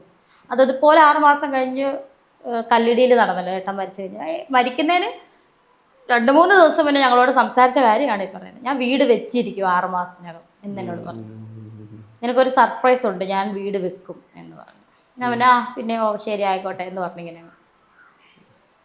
വീട് ഭയങ്കര സ്വപ്നമായിരുന്നു കേട്ടോ. ഈ കോമഡി അല്ലാതെ അദ്ദേഹത്തിന് മറ്റ് ഇൻട്രസ്റ്റഡ് ആയിരുന്ന ഏരിയാസ്? പാചകം ഭയങ്കര ഇഷ്ടമാണ്. ഭയങ്കര ഇഷ്ടമാണ് പാചകം ചെയ്യാൻ. പുതിയ സാധനങ്ങളൊക്കെ ഉണ്ടാക്കുക, ചൈനീസ് വിഭവോ അതൊക്കെ ഉണ്ടാക്കുന്നത് പുള്ളിക്ക് ഭയങ്കര ഇഷ്ടമാണ്. പാചകമാണ് ഇഷ്ടം. ഈ സുഹൃത്തുക്കൾക്കും വലിയ പ്രാധാന്യം കൊടുത്തു. അതെ, സുഹൃത്തുക്കൾ ഒരുപാടുണ്ടായിരുന്നു. എല്ലാവരും മക്കളെ എന്നുള്ള രീതിയാണ് എല്ലാവരുടെ അടുത്തും അദ്ദേഹം അങ്ങനെയാണ് പെരുമാറുന്നത്. മക്കളെടാ, ആരെ കണ്ടല്ലോടാ മക്കളെ, വാ വീട്ടിൽ വാ. ഇപ്പൊ ഇതിലേ നല്ല പഴയ വീട്ടിൽ ഒരു സാധാരണ സേവനക്കറി പൗഡറോ ഈ ബാഗ് ഇട്ട് വരുന്ന പിള്ളേർ, അവരോട് വരെ ബന്ധം പുലർത്തും. കാരണം പുള്ളി അവരെ വിളിച്ചിരുത്തി കാപ്പി കൊടുക്കും, ചോറ് കൊടുത്തിട്ടൊക്കെയാണ് വിടുന്നത്. അങ്ങനെ ഒരു അത് മരിച്ച സമയത്ത് ആ കുട്ടി ഒരു ചെറുക്കൻ സ്ഥിരം വരുമായിരുന്നു. നമുക്ക് കാണാൻ വന്ന് കരയുമായിരുന്നു. ചേട്ടൻ ഇങ്ങനെ കാണാൻ പറ്റുന്നില്ലല്ലോ എന്ന്. കാരണം എപ്പം അതിൽ ഉച്ച സമയമാണെങ്കിൽ പുള്ളി ചോറ് കൊടുക്കും. വഴിയെ പോകുന്നവരെ പിടിച്ചോണ്ട് ഇരുത്തി വന്ന് ചോറ് കൊടുക്കുന്ന ആളായിരുന്നു. കാരണം തന്നെ ഉണ്ടാക്കി കൊടുക്കും, വെള്ളം കൊടുത്ത്. അങ്ങനെ ഒരു മനുഷ്യനായിരുന്നു. ഒരു സുഹൃത്ത് ബന്ധത്തിന് ഭയങ്കര പ്രാധാന്യം കൽപ്പിക്കുന്ന ഒരു മനുഷ്യനായിരുന്നു. ഈ സുധിലയം ഉണ്ടായതിനു ശേഷം ഈ വീട്ടിലേക്ക് ഏറ്റവും അധികം കയറി വരുന്ന സുഹൃത്താരാ അദ്ദേഹത്തിന്റെ? സുഹൃത്തുക്കളായിട്ടല്ല, ഒരുപാട് പേര് ഈ വീട് കാണാൻ വരുന്നുണ്ട്, നമുക്കറിയാത്തവർ പോലും. കാരണം സുധിച്ചോണ്ടുള്ള സ്നേഹമാണ്. ആ ആ ആ ആ സ്നേഹം കൊണ്ട് ഇപ്പോൾ അതിലേ പോയിട്ട് ഞങ്ങൾ ഇവിടെ ഒന്ന് വീട് കണ്ടോളാൻ പറയാം. കാരണം അവർക്ക് ആ ഒരു സുധിയിലെ ഇത് യൂട്യൂബിലൂടെ ടി വിയിലൂടെ ഒക്കെ അല്ലേ കണ്ട, അപ്പോൾ അവർക്ക് നേരിട്ട് കാണാൻ ആഗ്രഹം, അങ്ങനെ വരാറുണ്ട്.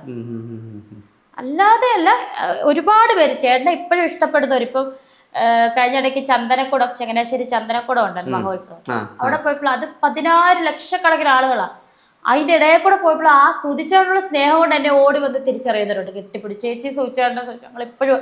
അപ്പം ഇന്നും എന്നെ കാണുമ്പോൾ സുധിച്ചേട്ടനെ ഓർക്കണമെങ്കിൽ എത്രയോ പേരുടെ ഹൃദയത്തിൽ പുള്ളി ഇന്ന് ജീവിക്കുന്നുണ്ട്. തീർച്ചയായും ഇല്ലേ?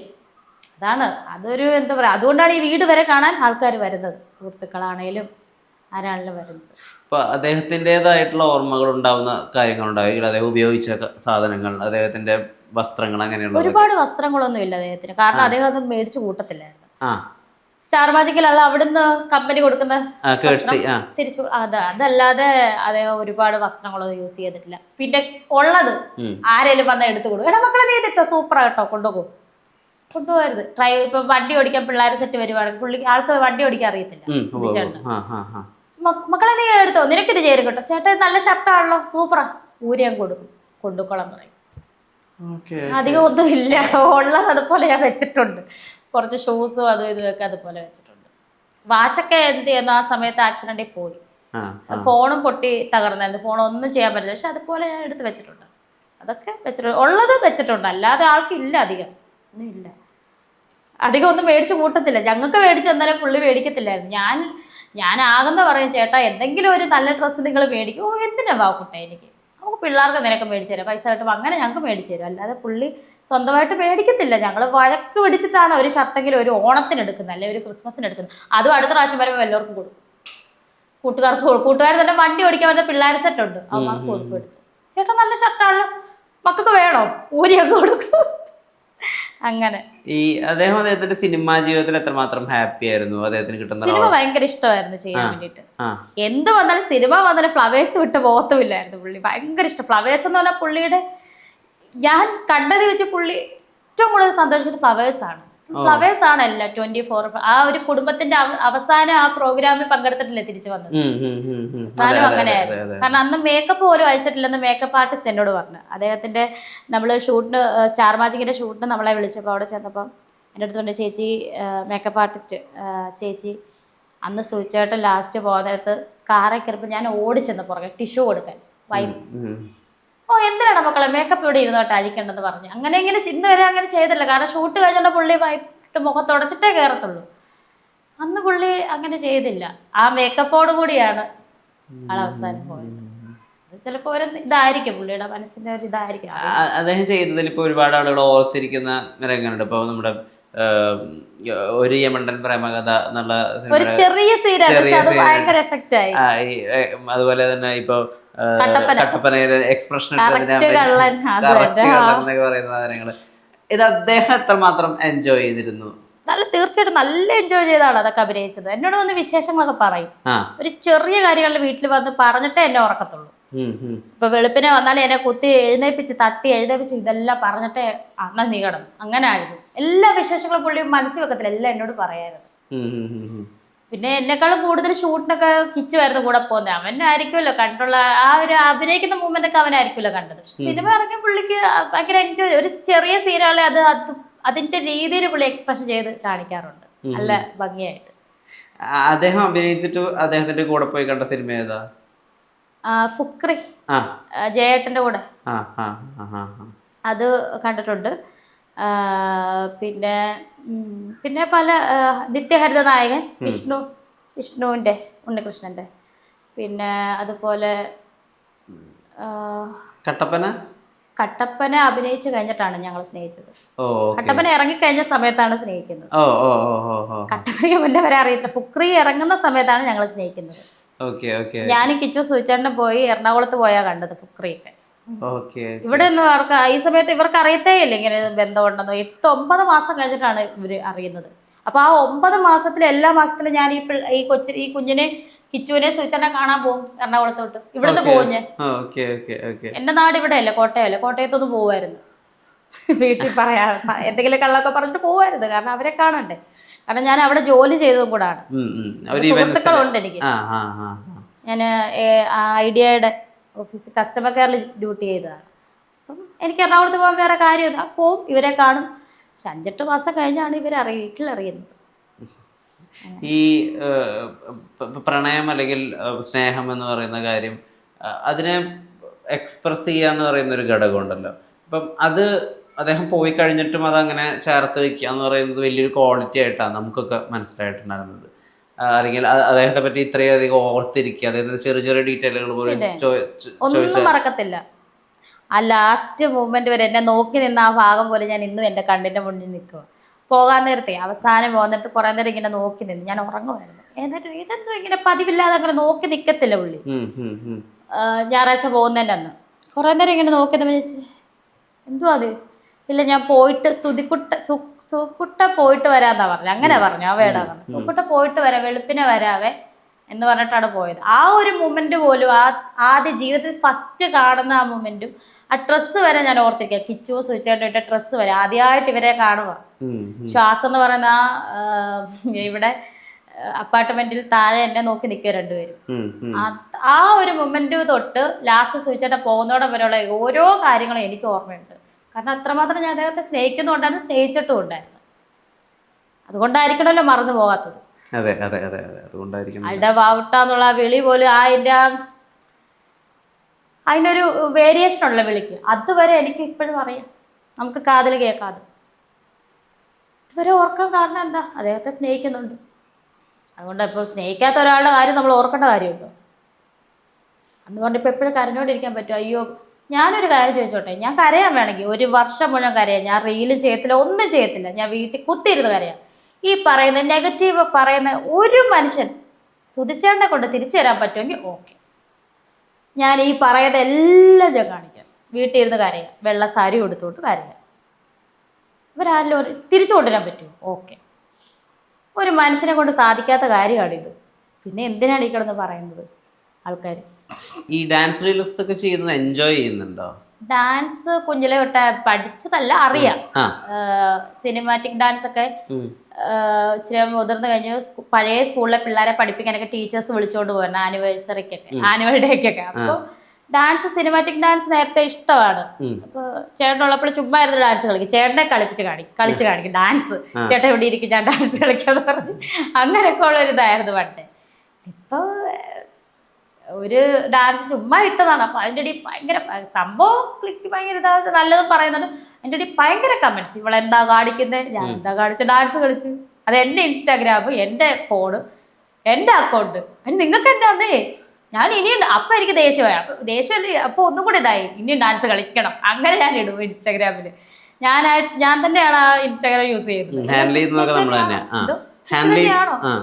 ഞാൻ തന്നെ ഹാൻഡിൽ ചെയ്ത് ഞാൻ തന്നെയാണ് ഹാൻഡിൽ ചെയ്യുന്നത്. ഇപ്പോ രേണുവിന്റെ മൈൻഡ് സെറ്റ് എങ്ങനെയാ? ഓക്കെ ആണോ ഇപ്പോഴത്തെ സിറ്റുവേഷൻസ് ഒക്കെ ആയിട്ട്? നാടകമാണോ അതോ അല്ല ജീവിതം, മൊത്തത്തിലുള്ള ജീവിതം? അത് ഞാൻ ചില സമയം വിഷമം വരാറുണ്ട്. മാറി മറിഞ്ഞുള്ള ഒരു ഇതാണ്. പെട്ടെന്ന് വിഷമം വരുമല്ല, ഇങ്ങനെ പതുക്കെ ചില വിഷമങ്ങളൊക്കെ വന്നു കഴിഞ്ഞാൽ കുറച്ച് നാൾ ഇങ്ങനെ ഒരുമാതിരി പെട്ടെന്ന് സന്തോഷം വരുമല്ല, കുറച്ച് സന്തോഷം വന്ന് ആ ഒരു ഹാപ്പി മൊമെന്റിൽ ഇങ്ങനെ. പിന്നെ അത് പുറത്തെല്ലാരും ഒന്നും കാണിക്കാറൊന്നുമില്ല. നമുക്ക് അറിയാവുന്ന കുറച്ച് സുഹൃത്തുക്കളുണ്ട് എൻ്റെ ശരിക്കുള്ള സ്വഭാവം അറിയാവുന്നത്, അതായത് മനസ്സറിയാവുന്നത്. ഞാൻ എന്താണ്, എങ്ങനെയാണ്, എന്ത് കണ്ടാൽ ഞാൻ സങ്കടപ്പെടും, അല്ലെ എന്ത് കേട്ടാൽ ഞാൻ എന്തെങ്കിലും സന്തോഷിക്കും എന്നുള്ളതൊക്കെ അറിയാവുന്ന കുറച്ച് സുഹൃത്തുക്കളുണ്ട്. വിരലുണ്ടാവുന്നത് അവർക്ക് എന്നെ അറിയത്തുള്ളൂ. അല്ലാതെ ഞാൻ ഇൻസ്റ്റാഗ്രാമിൽ ഒരു റീൽ ഇട്ടാൽ അത് അവർക്ക് അറിയത്തില്ല. അവരത് കണ്ട് കമന്റ് നമ്മളങ്ങനെ. അത് എന്നെ അറിഞ്ഞോണ്ടല്ലോ, അറിയാവുന്നവർക്ക് അറിയാത്രേ ഉള്ളൂ. അതായത് ഞാൻ എപ്പോഴും ഓക്കെ ആണോ എന്ന് വെച്ചാൽ ഓക്കെ ആണ്, ഓക്കെ അല്ലേന്ന് വെച്ചാൽ അല്ല, അങ്ങനെയൊക്കെ തന്നെ പോകുന്നു. പിന്നെ ചിലവർ പറയാറുണ്ട് കേട്ടോ, ചേച്ചിയെ കണ്ട് ഞങ്ങൾക്ക് ഭയങ്കര പോസിറ്റീവാണ്, ഇത്ര അങ്ങനെ പറയാറുണ്ട്. അതൊക്കെ കേൾക്കുമ്പോൾ ഭയങ്കര, കാരണം ഞങ്ങള് ചില കമന്റ്സ് ഒക്കെ വരും, സൂയിസൈഡ് വരെ ചെയ്യാൻ നിന്ന് ഞങ്ങളൊക്കെ ചേച്ചിയുടെ ഓരോ ഇതൊക്കെ കൊണ്ട് ഞങ്ങൾക്ക് സത്യമായിട്ട് സന്തോഷമാണ്. കാരണം അതുപോലും പറഞ്ഞ ചേച്ചി ഇത്രയും ബുദ്ധിമുട്ടും പ്രശ്നങ്ങളും ഉണ്ടായിട്ട് ചേച്ചി എല്ലാം കൂളായിട്ടല്ലേ ഇതെല്ലാം കൈകാര്യം ചെയ്യുന്നത്. ഒരു അടുത്ത് തളർന്ന് കിടക്കുകയോ കരഞ്ഞ് കിടക്കുകയോ ഒന്നും ചെയ്യുന്നത്, കൂളായിട്ട് ഇത് ചെയ്തു. അതൊക്കെ കാണുമ്പോൾ ഞങ്ങൾക്ക് ഭയങ്കര ഒരു പ്രചോദനമാണ് ചേച്ചി എന്നൊക്കെ ഒരുപാട് പേര് പറയാറുണ്ട് കേട്ടോ, നല്ല ആൾക്കാർ. ഇനി അങ്ങോട്ടുള്ള വർഷങ്ങളൊക്കെയും ജീവിക്കാൻ 6 വർഷങ്ങൾ മതി, ആ വർഷങ്ങളുടെ ഓർമ്മകൾ മതി.